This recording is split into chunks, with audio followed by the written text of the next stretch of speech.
comment? Comment, right? Comment.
Switch off the headphone.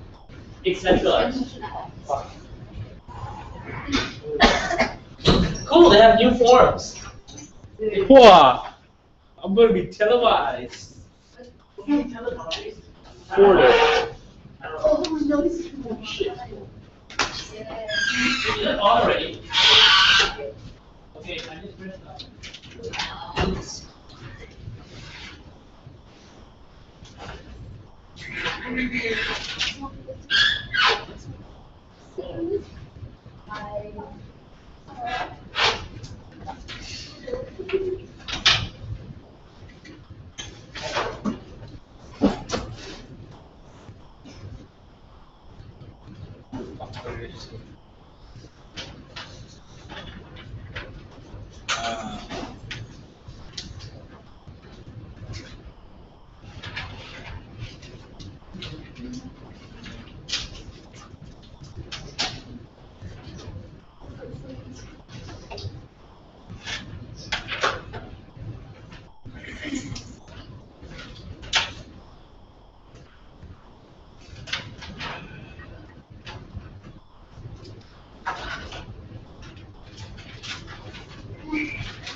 Yes.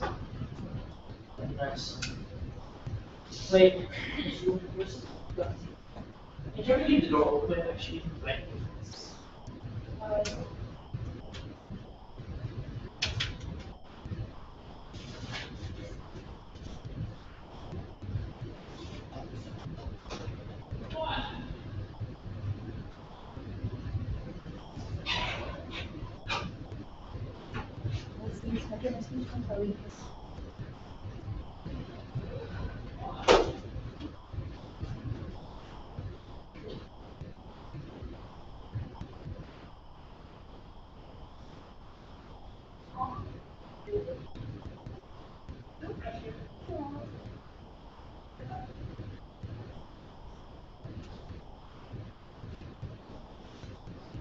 So technically, right, if your opponents never show up, you would have to give you all 75s and win. Which is preferable, right? 75 is all of you. I mean, they get low, maybe they get 67. You go. I was bad about things. Actually, Start a random speech. with 75, it's like technically I have to raise them up a bit, like, because the margin's 12. Well, if you raise them up, you also raise this up, right? No. Yeah, you won't follow that. No. I won't give them 71s. Now I'll give them 71s and then the reply should be 37.5, 37.5. So 75, so the margin's still about 12. That's okay with 75s, right? That means your average might drop a bit. Who cares about politics?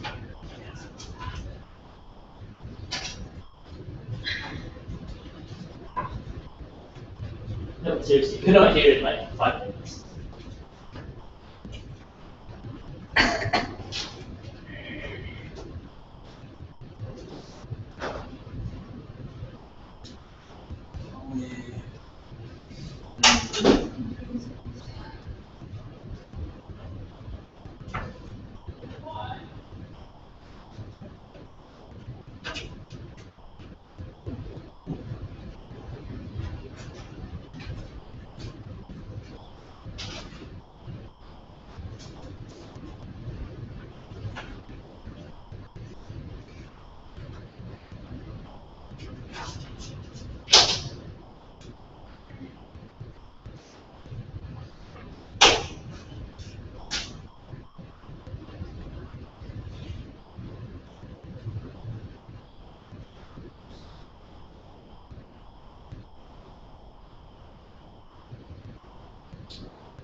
We've got another 4 minutes. You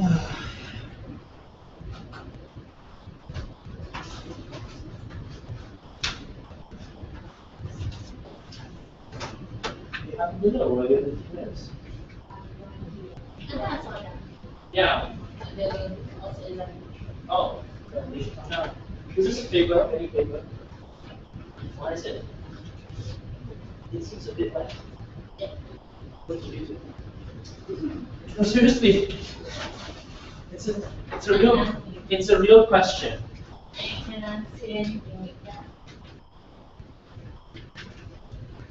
Imagine that, you know. Spend half an hour prepping, they don't show up. So basically wasted half an hour. You still got the win. Like it is a dream about giving my speech. But you know, and then you get 75. So.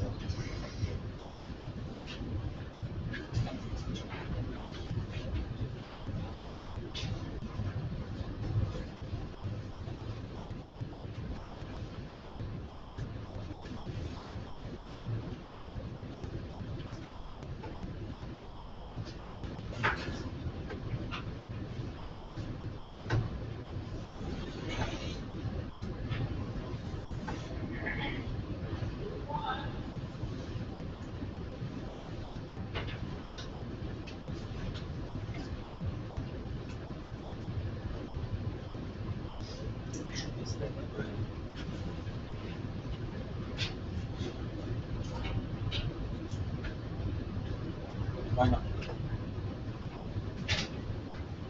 Why shouldn't it say like why should we have every like why should we choose this person? Oh, but then you watch this distinction to your capacity. When it's the other Yeah. Oh, he's just asking that. Safe for 75. So that's fine, when one team doesn't show up, then I would have to give them 75 or so. Be the highest I've gotten all day. Sitting in the 69, 71. Yeah. So, oh, someone build is it?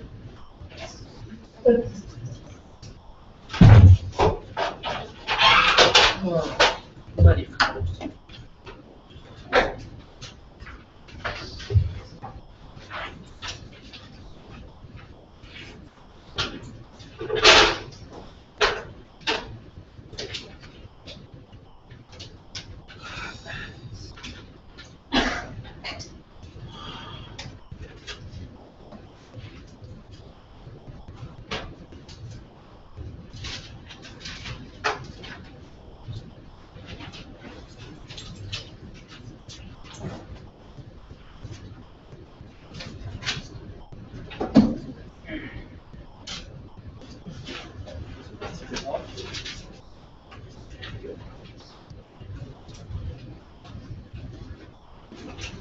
Which motion is it? Compulsory service for private. What? Compulsory service for private medical clinics. Exam, huh? Yep.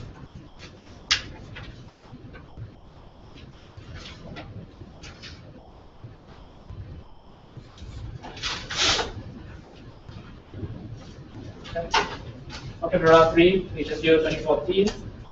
I make that, the single chair, I've got analysts. Only Sam, right? Some. Okay. Government, we've got Dixie Norris. In opposition, we have 2 AGs and Hindu. Without further ado, we'd like to invite the Prime Minister to defend the motion to stand in the here. Wait, are you timing? Yeah. Okay. Yep.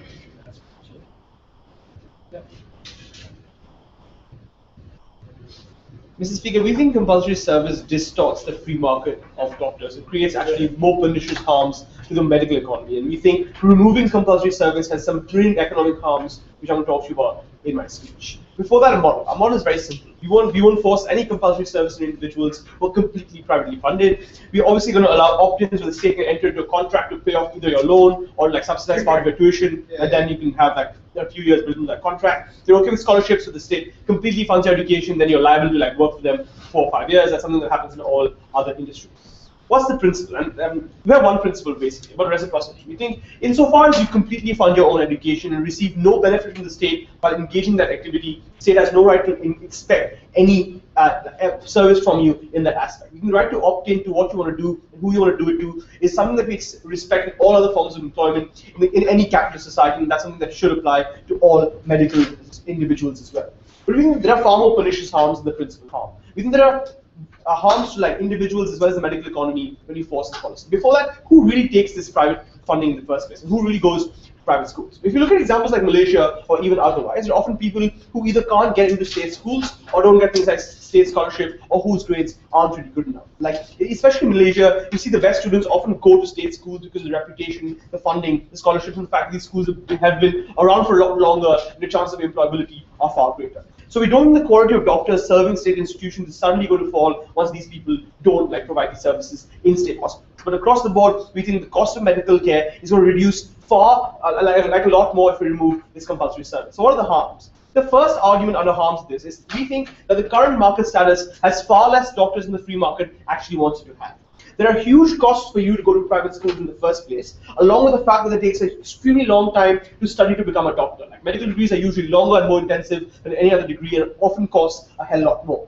Now you can't even recoup your costs in the first 5 to 6 years of your medical degree, often can't pay back the loan, and often can't refinance your education because there's a massive amount of time where you're underpaid by the state, you need to work for them, but you cannot refinance your loan. that distorts the financial decision of when you actually opt in to a medical degree in the first place. We think far fewer doctors exist currently than should under a paradigm where these kind of barriers do not exist. Less doctors in the economy often means that they push up costs for everyone across the board. It's simple supply and demand economics, right? The fact that there are far fewer doctors that are needed means that the costs for these doctors across the board go up. So straight from general practitioners in your economy to like private like specialists, for example, costs a lot more because people can't recoup their degrees, and these degrees cost a lot more, and there are far fewer doctors than would be necessary in any economy.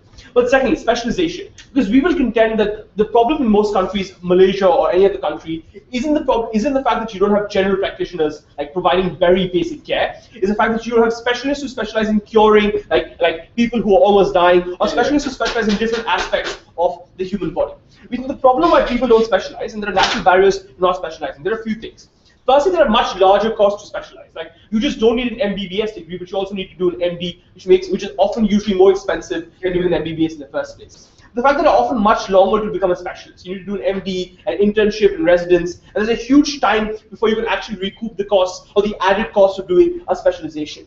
Now you add 6 years of compulsory service between your MBBS and your MD or after your MD, even if it's 4 years. We think the fact that this is far greater amount of time which would be needed under your policy to even be sustainable under opposition means that there's a massive deterrent for individuals to ever specialize in certain things, because the cost or the ability for you to make back that cost becomes far greater. That means your economy or your medical economy has far fewer specialists than it needs. This means two things. Firstly, the fact that people who are dying in different parts of the country don't get the care that they need because there are no specialists. But secondly, even if they do, you now need to import specialists from different countries, i.e. you need to pay a premium that, or pay a far more than the market rate in those countries to ever attract people to immigrate to your countries and become specialists or serve your country. That also increases the cost of specialists in your country and makes it extremely hard for people who need real doctors to cure real diseases and not just common colds to get access to those things. We think that's a bad thing. Before I go on, yes. The Malaysian problem is characterized by lack of resource, because we have highly medical graduates from the city, but we have problems of supply getting to the Yes, but we think, like I already explained this in my first point, the fact that under our policy there are going to be a lot more doctors in the market means that supply and demand means the price for each doctor is going to be pushed down. So the fact that there are more doctors means they need to reduce their range because of competition. Doctors become far more accessible under our paradigm where you don't artificially restrict the number of doctors in any economy. That's a problem. But thirdly, why do we think removing our policy makes medical education a lot more cheaper, right? And this is classic like economies of scale argument. Medical schools often have huge fixed costs, right? Things like employment, things like hiring your deans or hiring professors you need to pay on a regular basis. But the marginal cost, like in any business, for financing each individual extra applicant is reduced because they can share the fixed costs amongst themselves. We think under our policy, there will be far more applicants to private medical schools, means the cost of financing each individual reduces because of the economies of scale. It means it becomes cheaper for you to access medical education, and individuals who usually could not afford it now are able to enter the industry. Also, another reason why there are going to be more doctors under our paradigm and costs are going to be lower, because now doctors will charge a lot less to recoup the cost of their medical degree, basic economics. But the fourth point, brain drain, and this is a massive point under our paradigm. The first reason is like imposing a policy where you're forced to work for the state and you're underpaid by it means that you pull talented individuals away from your country to other markets where there are medical schools. Like Australia is willing to lap up hundreds and thousands of Malaysian graduates who want to go and study there for medical degrees. We think what happens is now people move to these countries away from the countries where you want them to be into other economies, and that's a bad thing. But secondly, individuals who would otherwise have become doctors and contributed to the medical community. Like, we agree that there are instances in which extremely smart people go and work for private institutions and not the state. But we think their intelligence or presence in the medical community has benefits which may accrue not just from them treating poor people themselves, but like, for example, having breakthrough research conducted, benefits of which may often trickle down to other individuals. Or just being part of medical journals and publishing articles which might help other poor doctors treat other individuals. Under your policy, individuals who are extremely smart, who would otherwise go to medical school, now opt into other things like law and engineering, which may cost the same or less amount of money, but you're able to refinance your costs in a far quicker manner. The fact that you lose talented individuals who would have otherwise made your medical community a lot better, who would have otherwise innovated and researched things which now would not be researched in your economy. The fact that it's more expensive for you to get access to specialized individuals under your paradigm. Even though opposition's intentions may be noble, imposing artificial restriction in the market often has impacts which is something that they often may not have intended. Removing this barrier increases the number of doctors under our paradigm and reduces the cost for each individual to access these doctors, which we're extremely proud to propose.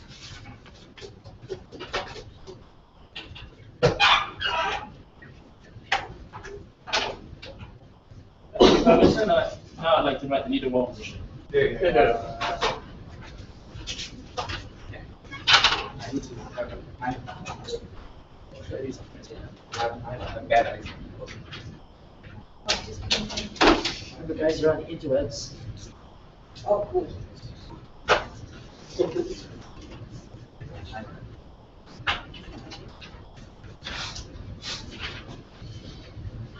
Mr. Speaker, an economic discussion is one that is not central towards housemanship, because housemanship is designed for a specific purpose. If the Malaysian told you anything, the Malaysian problem with Malaysian medical problem is with regards to access, because we have a highly educated urban society, ladies and gentlemen, that are reluctant to go and work outskirts, because number one, the living condition is not very favorable and they can't earn as much money. And that's why, ladies and gentlemen, the housemanship is constructed to fit that social obligation, right? So that's where I think a bulk of the problem that was addressed by the Prime Minister was pretty relevant. I have three things I'm going to talk to you about. Why government can institutionalize this kind of obligation. Number two, why you should equalize this obligation, not have selective obligation. Third of all, how this is a neutral observation of their ability and how you can shape ability of these general practitioners, right? But before I move on, ladies and gentlemen, allow me to explain status quo. Number one, these are general practitioners. So these are individuals that generally want to practice in the public sphere. So we're not talking about researchers, ladies and gentlemen. And the service is for 24 months, right? The distribution, ladies and gentlemen, is based on scarcity. You can apply where you want to go to, but if there's an overwhelming scarcity in certain area, we would allocate you to that area. So you're fulfilling a social good, ladies and gentlemen. After that, you can leave, right? Or you can continue the contract. And after the housemanship, ladies and gentlemen, that's when you will be given your individual practicing license. That's when you will be completing as a doctor. But more importantly, these people have a basic pay of 4,500 ringgit, and for every overtime, these are one of the most highest paid public servants in the industry. So I don't think the problem will exist with regards to load. But before I enter my argument, let me deal with a couple of issues that brought up by the Prime Minister. Number one, the characterization of individuals who go to private school. Malaysia, your IMU jokers are not stupid people. These are individuals that pick and choose which institutions they want to go to. Like if you want to study in UM, you will study in UM. The reason why people go to IMU is because they want to get a medical degree from St. Andrews in UK, or they want to get a medical degree from Yale Medical School, ladies and gentlemen. Because they're governed by an exclusive mind, under your paradigm, it will never be in their interest to dirty their hand in the area, in the slums, or in the most unfavorable condition. Sit down, sir. So number two, the whole idea of cost, because you limit their ability to not pay their loan. Like, look, this is one of the highest paid public servant, right? Here's the problem. That problem that you told didn't exist in status quo. Number two, you told this whole idea about specialized industry. This is where your problem begins. Number one, Malaysia doesn't require a specialized industry. A specialized industry only deals with a certain amount of cases, ladies and gentlemen. General medicine, ladies and gentlemen, treat the most amount of people, treat the largest amount. Yes, relax. Treats the largest amount of people that require help. Specialized industry, ladies and gentlemen, only treats a few, right? But even though your argument about specialization, that doesn't apply into this debate, because people want to become general practitioners. If they want to specialize, they can specialize it later. It is not exclusive, ladies and gentlemen. But before this, I'll rebut your last idea. This whole idea about brain drain. Ladies and gentlemen, if you want to be a researcher, then you wouldn't want to be a general practitioner, because the reason why you opt in that system is to affect people. And if this problem was true, then the development of the medical industry in Malaysia would not exist. You won't have IMU, which IMU, there's a lot of aims. There's a lot of development of medical college. Sit down, sir. Right? There's a lot of interest developed around medicine, ladies and gentlemen, and we don't think that people will just jump ship to do law just because the medical degree is slightly expensive at all. are you saying that people who wish to specialize can already opt out in the status quo? And if that's the case, how do you have any benefit to your side of the house when you're allowing specialists to opt out of compulsory service? Number one, I already told you that specialization cannot happen when you're just a fresh graduate, right? You require some form of experience before you can actually specialize, and in that paradigm, right? Even if you specialize, you only affect a few. So in a few years, when you want to practice, ladies and gentlemen, we think it's better if you work in the government sphere. But why did government institutionalize this obligation? We think every profession requires some mandatory service. The lawyer requires chambering, the accountancy requires some form of licensing. But the thing about healthcare is an institution for the social good, ladies and gentlemen, because you have to be part of the servicemen, and your profession directly affects the lives of an individual. Sit down, sir. Like if we could handle and if we could manage the resources and the power of the servicemen, we would. But now in status quo, we can't, ladies and gentlemen. That's why we have doctors who come down from overseas to work in places like MIDP, and this distribution is never harmful to begin with, right? But under your paradigm, the burden falls on the public servicemen. This has several harms, ladies and gentlemen. Number one, people who study in the public institution might have to work longer, right? The contract 24 months might be extended to 48 months because they need to make up for that loss. Number two, ladies and gentlemen, we think that given the fact that you can benefit, sit down, sir, that you benefit from licensing, that you can, because after that you can develop your career afterwards, ladies and gentlemen. And a medical degree is a degree that always improves. The pay scale is extremely high. So what are the harms? So they dilute the incentive for private individuals to ever opt into that system because they make it seem like it's a big liability.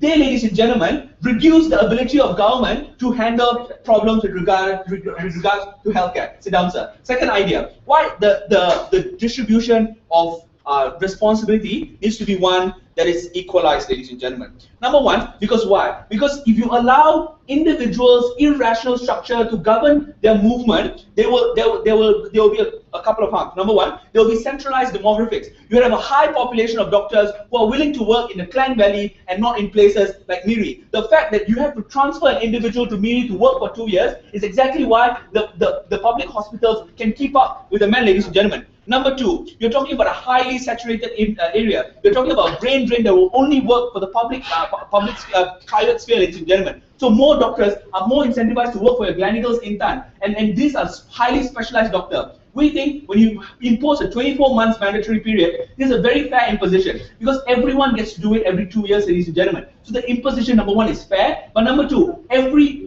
man is every able man is able to service in the industry. The last idea is this. Housemanship is also a very important area to observe and to adjudicate your abilities. The last idea is that housemanship is extremely important because you are just a person who just adapted the theory and the practical. This is the first time you're dealing with the real patient. And this is where a lot of things are taught, a lot of things are adjudicated, and a lot of things are put into perspective. I'm extremely proud to propose.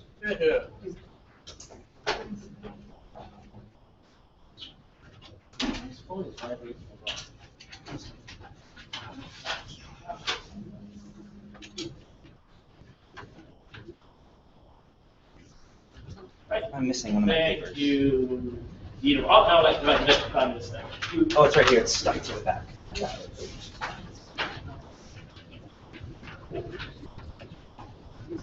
Mr. Speaker, Alaska is approximately 40 times the size of Malaysia. Moreover, Alaska doesn't have a medical school. Therefore, we have a massive shortage of professional medical providers. But Alaska, the United States, does not compulse people to go. The market can solve. The opposition has missed the debate. The debate's not whether the governments can implement policies that create incentives for people to go to needed areas. This debate is about whether the state can coerce every single medical graduate to engage in 2 years of compulsory service. They need to prove that. If the deputy leader of the opposition does not get up here and provide you a standard of when governments can coerce people into providing public service, they cannot win this debate. What are some alternatives that exist that Mitra said at the very beginning of his speech? Let's say you have a massive debt load and you want that debt load quickly paid off. What the state of Alaska does is it says you can opt into our system and we will pay off your medical debt.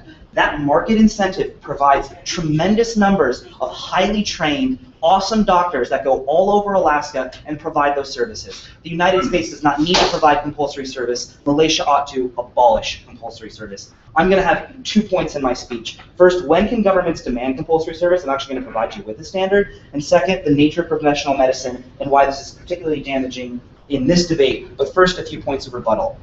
I think that the leader of the opposition actually missed most of Mitra's speech. The problem actually in the status quo isn't a lack of general care, because there's a growing trend towards nurse practitioners and other less trained individuals providing preventative medicine and prescribing medicines to individuals, because that doesn't require a tremendous amount of education.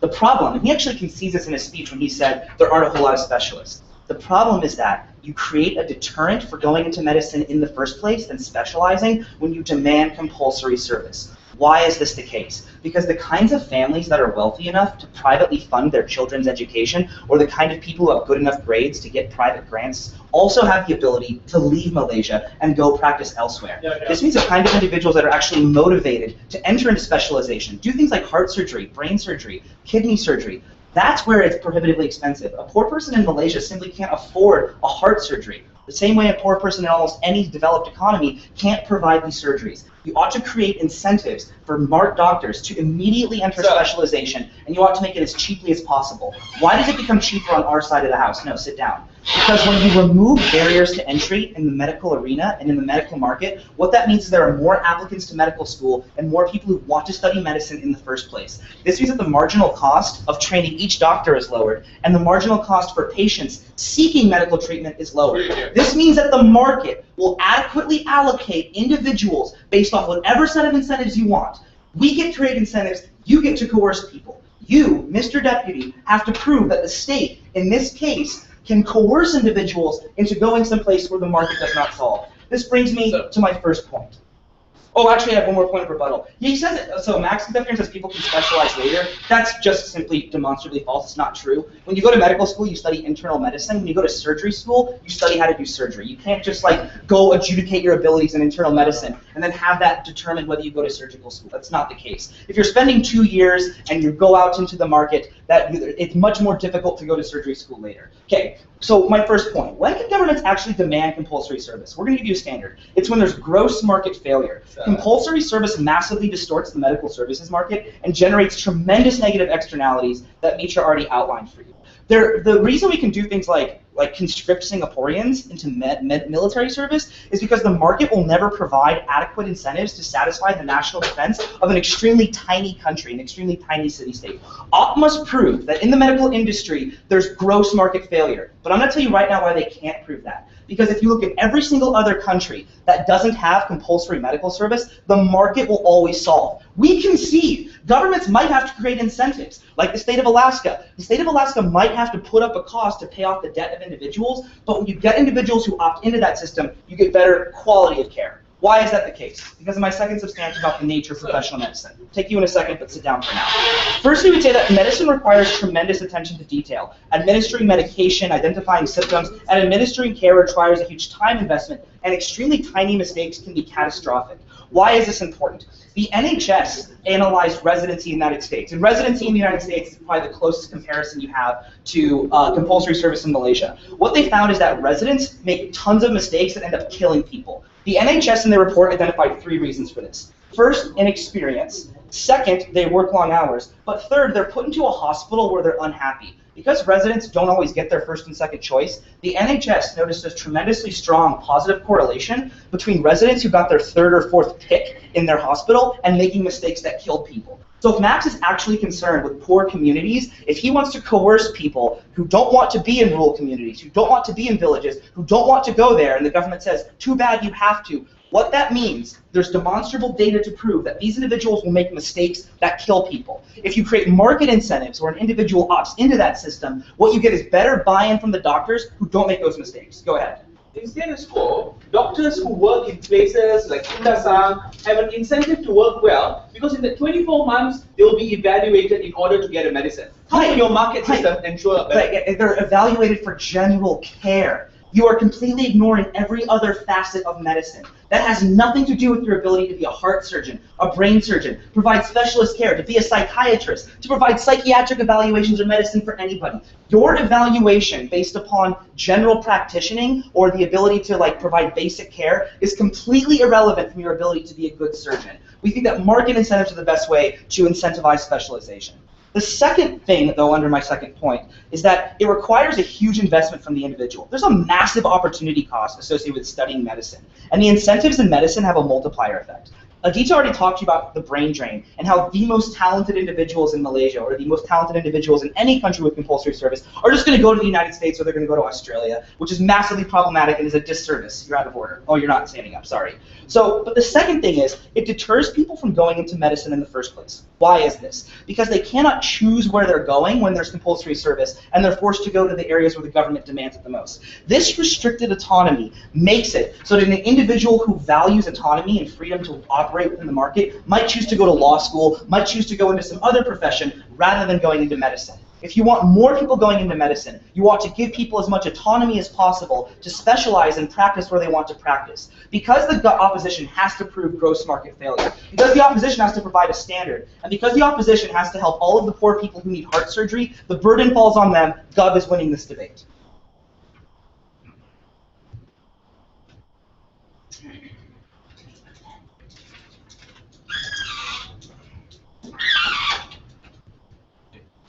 Here.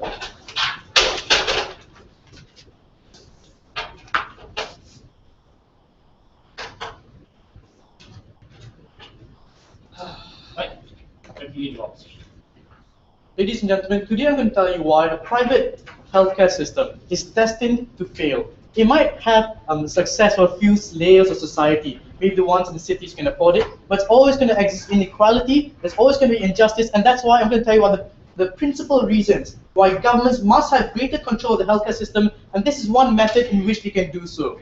One extremely useful method in which they can do so. First, let's go through rebuttals. First, let's take down the principle of reciprocity, which was mentioned in first and sort of mentioned in second speaker too. The idea coming from them is that the state does not directly help you and fund your education, therefore you have no obligation to pay them back in any manner. This is sort of true, but it ignores the fact of the indirect benefits you get from living in the state. In order for you to self-fund yourself, you must first exist in an economic system that allows you to garner the wealth needed to do so. You have to understand that individuals do not live on an island. They are heavily interdependent in the economic system. This economic system is created by the idea of nationhood, where you receive numerous services, no thank you, numerous services to help you in many facets of your life. That's the very idea that you're living in a society where you can enjoy the idea of peace and being able to pursue greater goals in life. These are things that you can only get in the idea of nationhood and this economic system. And this is provided for, no thank you, by a government. Therefore, even though you're not directly funded and given thousands and hundreds of thousands of dollars to pursue your education, you still are given the position in which you can do it for yourself. And that is extremely important. This is specifically important for medical students because they give the most important gift to society, which is the gift of life. And when individuals in society need that gift and need that service, no thank you, we think that's perfectly fine for them to receive it, especially since you are also indebted for the state for them creating a situation in which you can actually self-sustain yourself. So I think the principle of reciprocity falls on our side, where you clearly have an obligation to the state regardless of whether they fund you or not. Please take a seat. But second of all, let's the second rebuttal, which is the economics of the medical system. And this is what they say. We are the ones distorting the medical market, thus doctors get paid less. So let's first examine the public healthcare system. The public healthcare system is not a slave to free market forces, and this is a good thing. Therefore, even if the market is saturated in the public healthcare system, no thank you, the pay of doctors is not affected, because governments will always provide consistent pay and will never underpay doctors, because, no thank you, they are no longer slave to the idea of saturation in the market, because supply and demand does not affect the wage rate in a public healthcare system. No thank you. In fact, government service receive many multiple benefits, such as a pension, free services, all these kinds of things, no thank you, which are not given to private doctors. So we don't think our doctors in our side are being mistreated in any way. They're being given a fair wage, given a fair opportunity, and fair services. No thank you, take a seat. Don't be a pogo stick. But more so, second level of rebuttal is economies of scale cannot exist in the private sector. This is what they tried to trump. We're going to tell you why. Specifically in the Malaysian market, we have a saturation, we have a saturation of medical firms in the Malaysian market. And this extreme, you could say even perfect competition, no thank you, is detrimental to the idea of economies of scale. Because if you compare it to the government healthcare system, we have a network of government hospitals that share technology, which if a Sungai Buloh hospital near my house has a freaking helicopter to go to rural areas in Malaysia. Only the government, public healthcare On that system point. can achieve these economies of scale due to the extreme and intense competition in the private sector, which is already On that point. saturated with lots of people with the Malaysian mentality that government is worse when it's not really the case. Sir. No, thank you. Take a seat. So more so, the third response is that there's a greater demand in the public healthcare system, but this demand isn't being met with sufficient supply. You're ignoring the reality of the situation where there's so many people looking for this public healthcare services because the private sector cannot reduce its price enough for it to be affordable to them. Take a seat. Therefore, there's a great demand in the public healthcare system that is not being met by the private sector, and it's not being met because there's an insufficiency of labor in the public healthcare system. That's why we need these private graduates to also add their services here. Because obviously people are going to the public healthcare system, but they're not being met with the sufficient services because there's a scarcity of labor. Yes. Under our paradigm, there will be a lot more doctors. This is the saturation you talk about. Not all of them are going to end up going to the private hospitals. The state actually provides 5,000 ringgit. Isn't there a free market incentive to then work for the state on your own terms? Okay, in my argument, I shall explain to you why even if there's enough doctors in the private sector or whatever, it's still not going to achieve the outcomes you want. Finally, idea of specialization, you have to understand that you have to work a few years before you specialize, and this compulsory service fulfills your quota, therefore it's not an impediment to you specializing further. It's just another part and parcel of the process. It does not in any way stop you from specializing. It's not a deterrent at all. So let's talk about my argument, which is in principle, why governments must have greater control of the healthcare system. But first level, let's look at the distinguishing characteristics of the medical and healthcare field. Why is it so different from business? Why is it so different from every other field? Why do you have to hone in on specifically the medical and healthcare field? There are three layers over here. Number one, no thank you, take a seat, Brad. Number one, the healthcare system deals directly with the citizen's life. Because the government has no greater responsibility to a citizen than their health. Because every other right a citizen enjoys is contingent upon their ability to actually be alive and enjoy it. Therefore, this is the greatest responsibility a government has to the people, and it lies in the healthcare and medical field. But second of all, healthcare is kind of a labor-intensive industry because technology cannot actually replace an individual in this industry. Therefore, the demand for skilled medical labor is always going to be high. But more so, third of all, there's a great natural tendency for inequality in the healthcare system to exist because the private sector naturally absorbs all of the labor because people have this mentality, no thank you, our time, people have this mentality that private's better. Therefore, the private sector absorbs all this labor, but at the same time, it's only serving a specific portion of society. Most Malaysians do not go to private hospitals, even though only the rich ones do, and only the ones in the cities go. So the conclusion is, given these characteristics of the healthcare market, governments play an extremely important role in it. In principle, they deserve the tools and flexibility needed to direct this industry to achieve its goals. So how do we ensure that these goals of the healthcare system are met? Number one, the rural areas. You're forgetting that the private sector never caters to the rural areas. The benefits and the profit margin in a rural area is not enough to cover the costs needed to operate in the services. Therefore, only a government with cross-subsidization can actually garner the funds needed to operate in a rural area. The labor we see today, all our medical labor, is being so emphasized on cities and towns while forgetting these rural areas. Only the government actually gives a shit to send people into those rural areas, to send them to Miri, to send them to Kundasam. It's a public healthcare system. Their idea of a gross market failure is when there's an inefficiency of allocation. How about the people in rural areas who do not have a single chance to even access public healthcare because there's not a doctor who's going to serve them? We fight for that idea. I'm proud to champion it. Thank you. Thank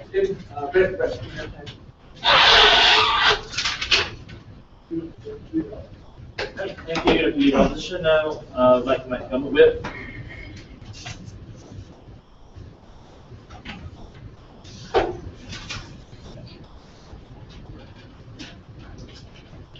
See, the difference in today's debate is it's about distribution, but the clincher will be what is the most sustainable form of distribution that we can achieve, even if your problem is the penetration of rural areas as far as medicine is concerned. We're going to deal with a couple of things. Number one, we're going to talk about why the distribution of doctors to rural areas is generally a problem, but we achieve far more better penetration into rural areas when people and doctors are allowed to opt into a system that they can generally believe in, because we think the quality of care is far more elevated in those instances where you don't need to put a cap of 2 years, when you can generally allow the state then to allocate these doctors there. Secondly, why these forms of adequate incentives are enough for people to opt in, because even in the private sector, it can't what's his name? Sorry. You can't rely on the private sector to absorb all doctors, because there's obviously a glass ceiling that's already there. So we think there's a huge amount of mass movement towards the state that will be achieved. But lastly, all the points that we brought up as far as the brain drain was concerned and why we think that non-specialization in this instance will be a problem, we will deal with that. So firstly, let's look at the idea of distribution and why we think there's better penetration and a better form of sustainable penetration under our model. We told you that the economies of scale will apply in these instances where there are far more people who are willing to opt in to these systems or willing to be doctors in these instances, especially when the prices of costs generally are reduced. Given that there are more people willing to subscribe to these forms of medical institutions that are willing to study now, given that it's cheap and you have a ability to dive in, there are three forms of better distribution. Firstly, you don't necessarily have to cap this policy then to 2 years, because the state then can generally allocate people towards these rural areas for as long as they want to. The only reason why it's 2 years is because you don't want to keep them there for too long, where they'll generally be disheartened in big places that they don't want to be. But secondly, we also think that when people are able to specialize and are able to study in specialized fields, then the penetration of specialization towards rural areas are greater developed as well. So what you get right now under their model are GPs being sent in for 2 years to rural areas, but that's as much as the amount of service that people will generally get. When far more people are able to specialize in certain fields that they want to, we think the penetration of specialization into rural areas will be far greater, especially those who choose to opt in to the state system, and we think that's an inherent benefit that is not achieved under their model. But thirdly, we think that it's far cheaper now to study, because we told you that the fixed costs generally will be reduced when you actually are able to split the fixed cost across a greater number of people who want to study. But the one point they never dealt with all the way down to Aaron was the point that it's now cheaper to access medicine as well, to access these types of services, which is an inherent benefit for people in the rural areas as well. So not only is it cheaper for more people to come and study, which we think is a marginal benefit on our side, but the accessibility towards cheaper medication, even within the private sector, is far more accessible under these instances. I'll take you now, Max. Tim, the problem in status quo is that private hospitals are built around urbanized areas. As a profit incentive student, why would I want to work in a rural area? No, you wouldn't. We will never tell you that people will generally want to work in rural areas. But the point is this, that we've been making from the government all the way down to my speech, is that there's always a glass ceiling in terms of how many people or how many doctors the private sector can naturally absorb into this particular system. That means the market ensures, it's a self-regulating system, right? The market ensures that people who generally aren't absorbed into the private sphere will generally be directed towards the state where they can accrue these types of resources in places where they deem fit. It is a self-regulating mechanism. We don't see why you generally have a problem with this. But we also told you about the brain drain problem that just generally went unheard of. Putting a cap of 2 years and making sure these people perform housemanships in places and environments they don't naturally want to be in, you lose the best talent to foreign lands. You lose the best talent to other countries and other forms of fields that we can generally accrue from. Who are the ones that generally lose out? It is not the urbanites in status quo that can have the access to private institutions and public medical institutions. It is still the rural folks that generally lose out, especially when our top talents tend to move away. So you're doing the rural folks no good, especially when you keep the prices at the prices they are at, but also lose out the kind of penetration to these types of rural areas when you lose the top talents under those instances. Sit down. But we also told you that because it is cost intensive, where the price of medicine or studying medicine is so high, coupled with the number of years that these people have to spend, far less doctors are willing to penetrate the free market, or far less people are willing to become doctors under these instances. Therefore, we think there's a problem with the amount of people you actually generate to study medicine. But secondly, when you create adequate incentives in the system where people are generally able to opt in, you're able to create a better form of quality of care, and this generally went unrebutted by Aaron. We hope that the whip deals with this. The idea of medicine is an essential service in society where the quality of care is dependent upon the compassion and the passion you have within your job scope. What Max tries to create is an economies of scale where there are greater number of doctors in rural areas, but not necessarily a elevated quality of care for these people within these rural areas. When people are allowed to choose to exercise their autonomy in terms of the markets they want to penetrate and the fields that they want to go to, we think there's a greater form of quality of care that you afford the people within the urban areas and also within these types of rural areas. That is the type of quality of care that Brett extensively talked about, and we never heard an engagement from side opposition. Because the quality of care is totally dependent on the longevity of how you're able to ascribe towards the medical institution. We think it's not just about the number of doctors you create, but the types of doctors that you create and the environments in which they naturally come from. I'll take one more if you want. Go.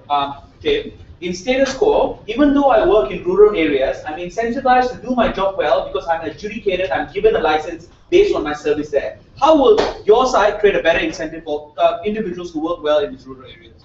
Yeah, by allowing people to opt into a system where they are able to work into an environment that they want to match. See, what you are able to do is you're able to create a greater number of doctors, supposedly, where you force them to be there for 2 years, but that's about it. There's a continuous interchange of doctors for 2 years where you keep on getting fresh graduates in rural areas in places they don't generally want to be in. We think there's a far greater model under our instinct. The final important point that came out from government, which again, when generally unrebutted, was the amount of time it takes for you to generally specialize and why there's a greater disincentive in status quo for non-specialization to take place in the status quo. Under our model, when you have a greater opportunity to maximize the amount of resources you have as a medical graduate, you're able to specialize into certain fields, and that's overall beneficial for the medical institution.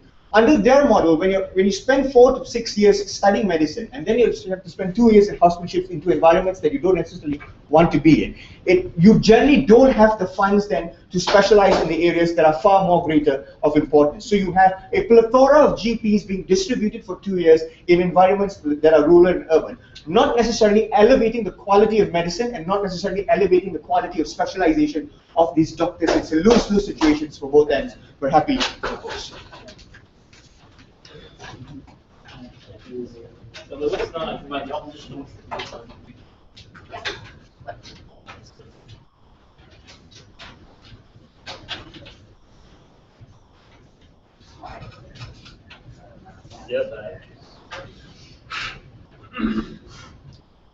Mr. Speaker, it's a problem on their side when they assume a saturation in the private sector will lead to people moving to the public field, something we think will not occur and their natural market incentive won't work. I'll explain to you where, under their very own characterization, why we think that's impossible. But even their best case scenario, where it is, we think it's a risk we're not willing to take. We need to facilitate some more obligation that is mandatory. A few clashes in this field. Number one, is there an incentive to work in the public sphere? How well is that incentive manipulated on their side? Second of all, who has the capacity to have continuous, adequate healthcare within rural areas or areas that most need it? Third of all, what warrants state obligation, or what are we willing to trade off to these individuals? And last of all, what are the benefits to these residencies, also the individuals who cannot afford to go to private healthcare? First of all, what are the incentives for people to go into public healthcare? Because they characterize, if there's a saturation within the private sphere, people obviously go into your opt-in policy. Look, saturations within private sectors don't mean that they will go into public sphere. How so? Let's explain to you. Because the demand from a few individuals, the rich individuals, is not able to cater to a large majority of doctors. I.e., if a saturation within this particular private sector in this country, I will move to the UK, I'll move to England, other sustainable immigrants. That's what happens under their model. Considering you characterize this public healthcare centers as people who pay them somehow lesser, this incentive doesn't exist for individuals who want to pay back their loans, individuals who want to pay back their heavy cost of their medical degree to begin with in IMU and all these other private universities. Your incentive doesn't work. So the saturation will always be within private sectors. It will always continue to exist. Sit down. Second of all, Mr. Speaker, we think your opt-in model doesn't work to begin with, because if you characterize these people as individuals who are rich and people who can go and afford private healthcare, who are not funded by the government, we think your opt-in system of paying loans or paying back those loans will not matter to these individuals. They're more likely to go to places where they can reap the benefits of giving to the richest people, where they can get the benefits of catering to the individuals who are capacity to play, not the people who are living off welfare systems and your government hospitals. Sit down. That's why we think your incentives don't work. Second of all, let's talk about what warrants the obligation, what's the trade-off. This is their logic. There's a huge cost that comes from funding yourself through medical school, and because you're going to work for 2 years, that is an automatically disincentive for you to become a doctor to begin with. That's ridiculous, Mr. Speaker. Within those 2 years, you get an adequate amount of pay. But after those 2 years, we are more than happy to say you can specialize because you're a rich individual who can support your own pay. But second of all, we don't think that by the virtue of me putting your career 2 years at a halt, you will not be able to reap the benefits of 20 years later. Max explained to you how, as a doctor, the more years you have an experience, the more marketable you become. We think that's already a huge incentive for people to become doctors. So we don't think that's a problem with this. Sit down. Second of all, they argued that it will be cheaper for individuals to access the public sphere, access medical care or private institutions to begin with. That's an assumption on their side because look, having a concentration of doctors in the public sphere doesn't mean that you're going to decrease their care. There are certain set costs that exist to certain procedures. Doctors have a certain capacity. You saturating the doctors within the public sphere doesn't make them cheaper. That is not how it works. Third of all, they wanted to argue about brain drain. They argued that look, because these individuals are brain drained within this institution, that's problematic. You are brain draining the entire public sector, the sector that caters to the most amount of people. You are allowing people from doing this. Because research and medical care, sit down, can exist within the public sphere. If you want to carry out your own research and medical care, it can be after those 2 years. You are incentivizing people to leave to more developed countries where research and all these other things are much better. But last of all, how important is specialization and what is the role of specialization within these countries? Look, Max characterized to you how individuals need to be general practitioners within this 2-year period. How the most amount of care needs to access to the most amount of people within rural areas. Not your rich individuals with kidney failure, not your rich individuals with specific diseases that are very one-sided. We think you can specialize after those 2 years. That's not something we're going to prioritize over individuals' ability to gain access. Before I go on to my second layer, yes? Which is it? Doctors are capricious and they'll leave if there's private market saturation. Or doctors aren't capricious and 2 years isn't so bad, so they'll stay. You can't have it both ways. Either they'll leave or they'll stay. Look, under your model, you're assuming a low-paid job by a government, already a government incapacitated to pay this individual, will incentivize privately funded individuals to opt into your system. That's not the incentive that will exist within status quo. If people are privately funded and there's a marketable value of you being from the Yale University, I will leave to another country, I will leave to other areas where there is no saturation. You allow brain drain, that's problematic. Third of all, let's talk about benefits to the residents per se, because they mischaracterize this. They even consider in Brett's speech that these people make amateur mistakes, i.e. they do certain errors that doctors wouldn't make. You allow these errors to perpetuate within private spheres, Mr. Speaker.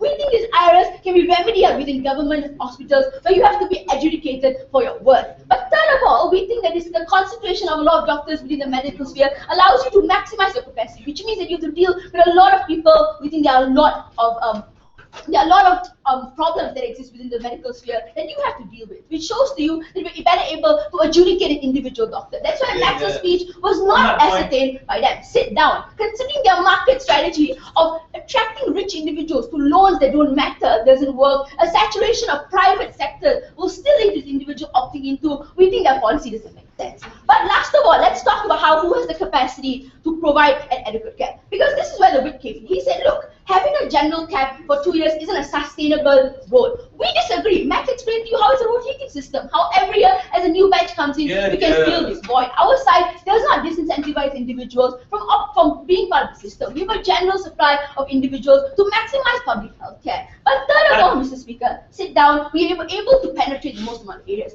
They said by their market incentive, which I argue wouldn't work, individuals would more likely go to Kundasang. Look, even in Kundasang, where even in Klang Valley, government hospitals can't afford to pay as much. We think in Kundasang, there's a less of incentive. You become less marketable if you work in Kundasang. You become more marketable if I go to a private institution and I have more value there. Because all these characteristics define how doctors perceive themselves 2 years after this, we don't think individuals will ever opt in to penetrate these rural areas. So at the end of the day, what did we prove on our side? We proved that even if there's a saturation in the private sector, my incentive is always to go to the private sector. Somewhere I can distribute my resources and get paid more than I deserve to by rich individuals. Their market incentive doesn't exist because their incentives are minimal. Second of all, by their own characterization of individuals not getting their pay and government hospitals generally being cheaper, we don't think there's incentive to begin with. But last of all, we think ours is sustainable to begin with because a large portion of individuals who work within private sectors leave our country. That's when you have brain drain. That's when you have all those problems they talked about. There's a natural incentive for individuals to become doctor. Things like marketability, after 2 years you'll be able to earn a lot of money. Considering these are incentives that exist in status quo, merely forcing them for 2 years is not going to remove the incentives. Me placing you in a hospital and giving you $5,000 per month is not going to remove the incentive for you in the future. It's a risk and cost risk analysis doctors make all the time. So at the end of the day, Mr. Speaker, if their market proposal doesn't work, we think we had the moral high ground at the very beginning. Now we also have the economic high ground.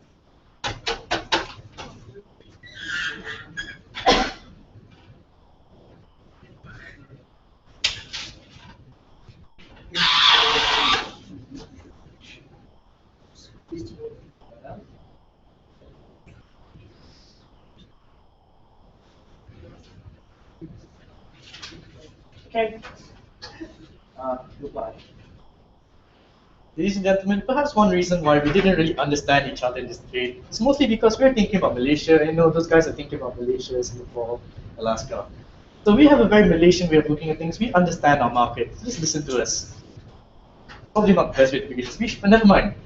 There are three things we have to look at in this debate. First of all, the inequality that exists in the current economic system, and number two, the efficiency, and third of all, the principles behind the entire debate. Let's look at the rural areas. How do people in rural areas actually get medical services currently? Well, there are two sectors catering to them. Number one is the private sector, and number two, there's the public sector. So how does the private sector work? Well, this is a sector that doesn't really want to cater to the rural areas. We clearly told you that the profits you get from going into a rural area aren't nearly enough to recoup your losses and your costs. So there's always a disincentive, natural disincentive, for these private companies to go into a rural area. They won't even if they want to bring in technology and specialization, that's not going to happen because they don't have enough resources and the market share to actually recoup any of those costs. So you think naturally, private institutions will never ever be able to cater to rural areas.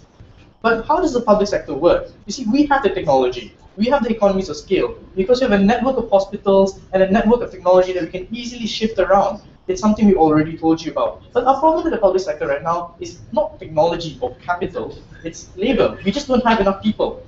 There's a huge demand for public healthcare, but for some reason, the supply isn't there to meet it. In this case, a responsible government would realize that there is a gross market failure in which supply is not meeting demand, and thus allocate labor where it's most needed into the public healthcare system, into these rural areas, which is exactly what we told you.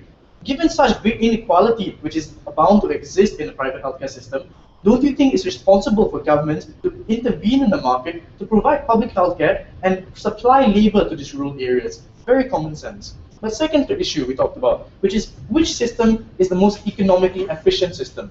So this is their problem, and this talks about towns and rural areas. They rely on the private sector to establish economies of scale, and they hope that this will bring down the price so much that it becomes accessible to everyone.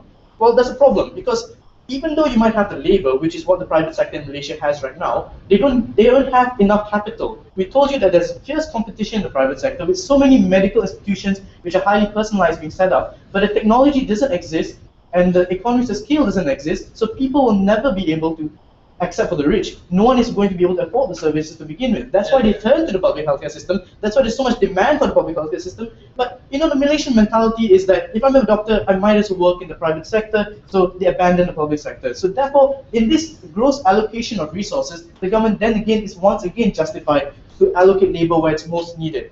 Under us, we have a network of hospitals and technology, but we lack the people once again. We can bring down the prices, we can make it affordable to people, and we can make it a cheaper process. That's why our system is more efficient. We have the technology, all we need is the labor, so give us the labor. But finally, let's look at the principles behind this. The problem with the private sector is they have a very narrow worldview on what a perfect market system is. To them, it's all about profit, about finding the best places to sell your services. But the government has to have a responsibility to all the citizens. After all, we explained to you, this is their greatest responsibility. In a situation such as this, who are you going to trust with the flexibility and the tools needed to create an ideal healthcare system? It has to be the government. They need the flexibility to decide the labor supply in the market. They need the flexibility to say that we need people here, not there. And it can only happen under our proposal. Therefore, given there's a gross market failure, given that inequality is inherent within a private healthcare system, this policy is fundamentally needed by governments to allow them to have flexibility of their labor supply, to ensure that the poor people living in Miri and Kundasang aren't ignored by their perfect market system. We are very proud to host. Thank you.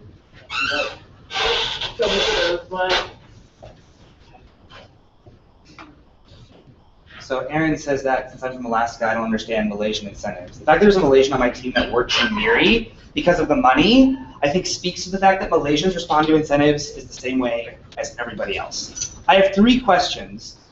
What's the standard for compulsory service? What's the problem in the status quo? And how does economics work? Before I do that, I'm going to demonstrate in one quick point why OP definitely loses this debate. Amrit in her whip speech says, private market saturation means people are going to leave. Well, first, this contradicts the DLO, who said that there were communal ties that you had that would keep you grounded. So he said that individuals are tied to their community through taxes and through certain bonds. So which is it? Doctors are capricious and very quickly respond to market incentives, and if there's a marginal benefit to going and practicing medicine in Australia or the UK, they'll leave or they'll stay behind.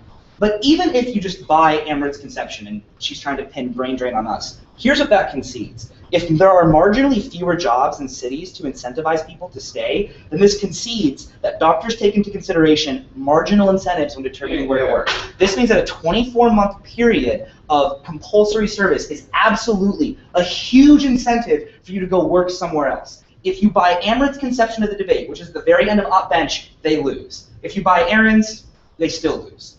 I'm going to tell you why right now.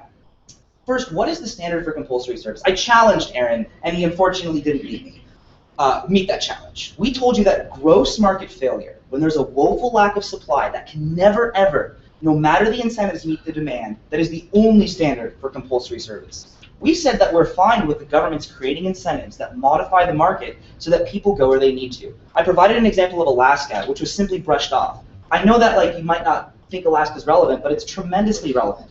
Alaska faces far greater logistical challenges to providing care than Malaysia does. Yet the United States professionally has successfully allocated doctors into the middle of nowhere in the Arctic Circle. How have they done this? They've created new incentives from the state of Alaska that provide exchanges for individuals. Those exchanges mean the state of Alaska does things like pay off your debt or pay you marginally more money than you'd make elsewhere in order to provide that. The government just declares by fiat. This was Aaron's speech. This came at about minute 6 of Aaron's speech. He says, quote, "The market never solves for rural areas," but he never actually told you why. It was simply a fiat declaration. I provided you an example of where it has worked. Now, unless there's just something fundamentally different about the psychology of Alaskans than Malaysians, I don't understand how it's possible. People respond to incentives. The reason markets work is because they work universally. Second, what is the problem in the status quo? So OP concedes that there's a glut of doctors in the status quo, but those doctors aren't getting where they need to. Their contention is that they're stuck in the cities when they should be going to rural areas. We told you we can solve for that problem with incentives. So what's the real problem in today's debate, and what do poor people or people in rural areas really need? What they truly need is specialization. The fact that a heart surgery is prohibitively expensive or a kidney surgery is prohibitively expensive for everybody points to the fact that there is a shortage of specialists. The way you incentivize specialization is you create huge incentives for more people to go to medical school, firstly, removing barriers by abolishing compulsory service. And second, you create a streamlined procedure for individuals to specialize as quickly as possible. Maybe 24 months in rural Malaysia doesn't sound so bad to them, but for a lot of individuals, that might be the deal breaker in whether to continue your specialized education and spend 4 years going to surgical school. You need experienced doctors, and you need doctors that have engaged in a market transaction to be where they are. How does economics actually work? Because this is important. Because Max is like, economics doesn't matter. It matters tremendously. Ended up being the whole debate. Markets are dynamic systems that rapidly change with corresponding incentive modifications. There will always be an incentive to move away from cities, as Amrit concedes in her speech, because apparently there's a glut, and so they all go to the UK. So the incentives might not be living the high life, but if you create micro-level incentives, incentives for doctors to engage in a mutual reciprocal exchange with the state, they want to be there, they will work hard when they're there. Gov wins this debate. Washing hands. Agree.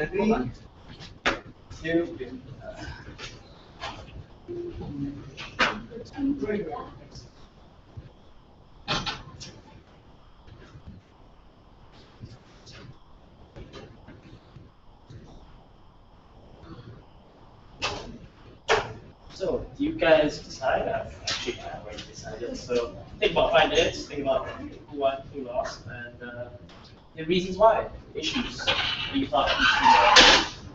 Scoring would also be nice, like how many top 5 scores you give. So. No. I just want to see how you saw TV properly. Bloody code. Crikey. There's many of those. Huh? That's probably mine from yesterday, actually, because I dropped some points yesterday.